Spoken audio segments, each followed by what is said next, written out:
बहुत बहुत धन्यवाद। कोटि कोटि प्रणाम है मेरी माता और सज्जनों, आप सबके श्री चरणों में आज के इस मांगलिक दिवस पर हार्दिक बधाई, असंख्य बार बधाई स्वीकार कीजिएगा। केवल सूरत निवासी एवं आसपास के साधक ही नहीं, विदेश में बैठे हुए साधकों को भी पता है कि इस वक्त सूरत में श्री राम शरणम का उद्घाटन हो रहा है। वह भी किसी न किसी ढंग से उनके पास समय ठीक बैठता होगा तो सुन रहे होंगे या इंतजार कर रहे होंगे कब हमारे पास सूचना पहुंचेगी। उन सबको भी बधाई, आप सबको भी बहुत बहुत बधाई।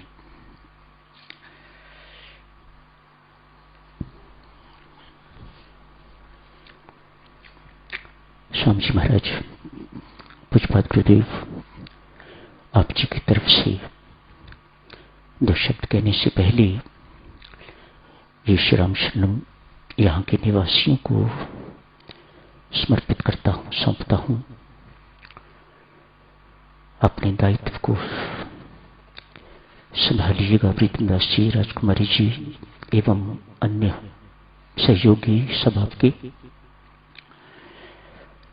सदा सेवक बन के रहिएगा। स्वामी जी महाराज के इशारों पर अपने अनुसार कभी कुछ नहीं करना, सब कुछ स्वामी जी महाराज के अनुसार हो।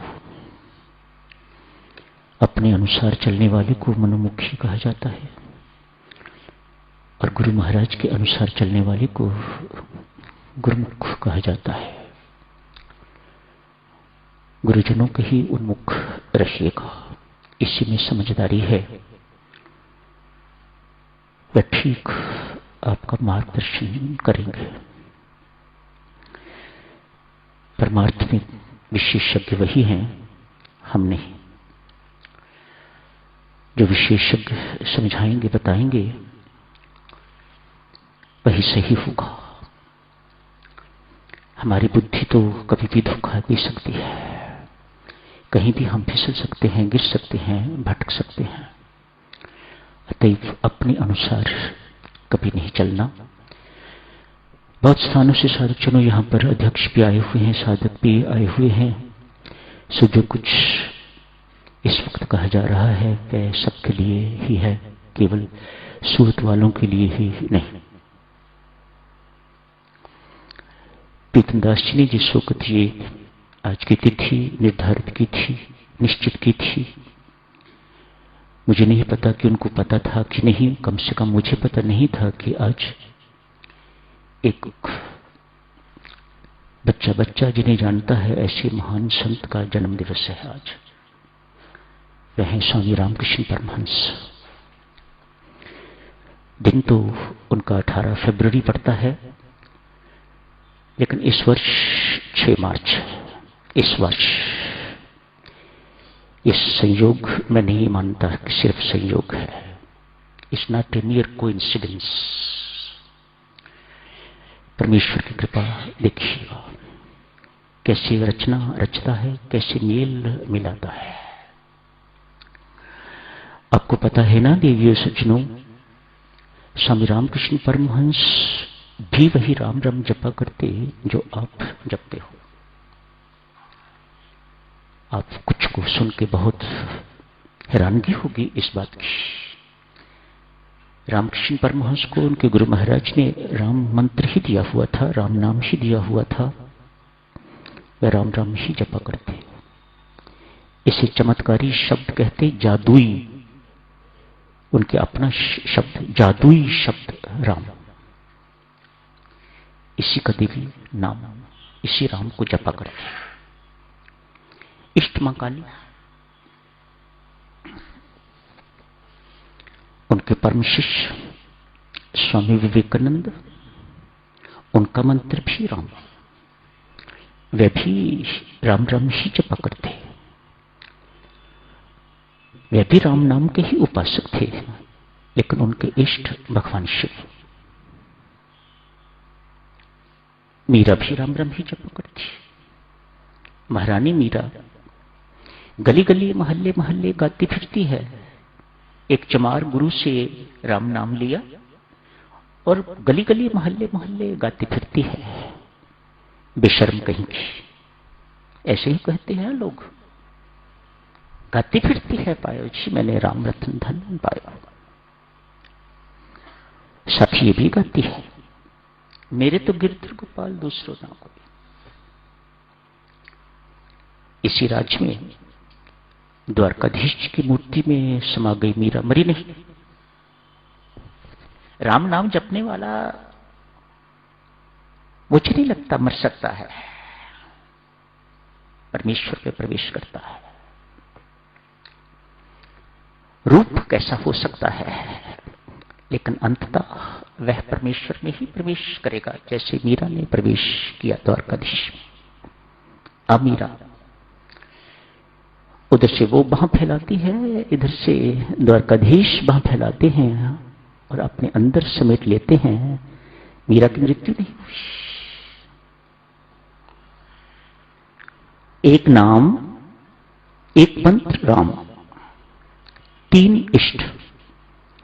एक के इष्ट मुरली मनोहर, दूसरों के इष्ट भगवान शिव और तीसरों के इष्ट मां काली।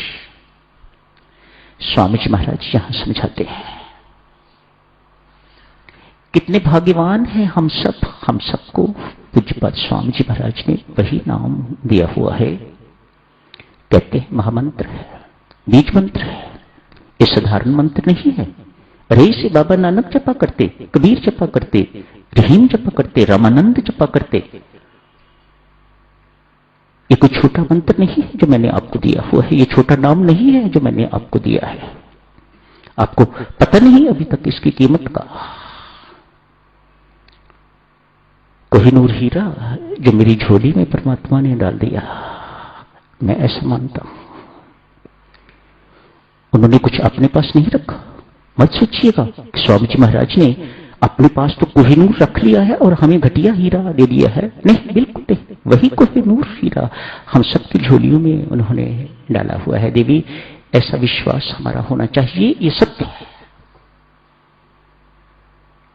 स्वामी जी महाराज यहां समझाते हैं, कहते हैं इष्ट कोई भी हो आपका। देखो देवियों सज्जनों, कितनी अनमोल चीज आपको मिली है। इष्ट कोई भी हो आपका। मंत्र कहता है राम राम लेने के बाद, राम मंत्र लेने के बाद आपको अपना प्यारा इष्ट प्यार बदलने की जरूरत नहीं। मंत्र कहता है I will adjust my self, मैं अपने आप एडजस्टमेंट करूंगा। आपका इष्ट मां काली है, भगवान श्री कृष्ण है या भगवान शिव, बदलने की जरूरत नहीं। अपने अपने इष्ट की आराधना कीजिएगा। करना क्या है, स्वामी जी महाराज समझाते हैं, अब से लेकर जब तक जीवन है मंत्र राम जपिएगा, नाम राम जपिएगा। क्यों? ये साधारण शब्द नहीं रहने वाला, ये अभी एक सिद्ध के मुख से निकला हुआ, एक सिद्ध महात्मा के मुख से निकला हुआ सिद्ध मंत्र है जो आपको दिया जाता है। ये साधारण शब्द नहीं है, और साधारण शब्द में और सिद्ध शब्द में जमीन आसमान का अंतर होता है। अपने जीवन से देवियों यही से चर्चा शुरू करते हैं। ठाकुर ने कुछ छोटी छोटी बातें समझाई हैं, उन्हें समझने की कोशिश करते हैं। उसी से हमें बोध होना चाहिए कि ये श्री राम शरणम जो जहां आज आप बैठे हैं, ये कैसा होना चाहिए। स्वामी जी महाराज की धारणा कैसी है, कल्पना कैसी है, कि ऐसा विश्वास कैसा है उनका कि ये श्री राम शरणम जो बना है वह इस प्रकार का होना चाहिए। ठाकुर कहते हैं परमात्मा और जीव के बीच एक ही चीज बैठी हुई है जिसे पर्दा कहते हैं, और वो है अहम का पर्दा। सब साधक बैठे हुए हैं ना, इसलिए सब आध्यात्मिक बातें करेंगे, संसारी कोई नहीं। एक अहम का पर्दा बीच में है, इसे फाड़ना है। आज ठाकुर से किसी ने पूछ दिया, ठाकुर इस सब अहम अहम अहम की चर्चा करते हैं, क्या किसी का अहम मरता भी है? ठाकुर कहते हैं, भाई लोगों, बदमाश अहम तो मर जाता है। ठाकुर की बातें एक अनपढ़ संत की बातें, लेकिन अतुलनीय बातें, कोई तुलना नहीं।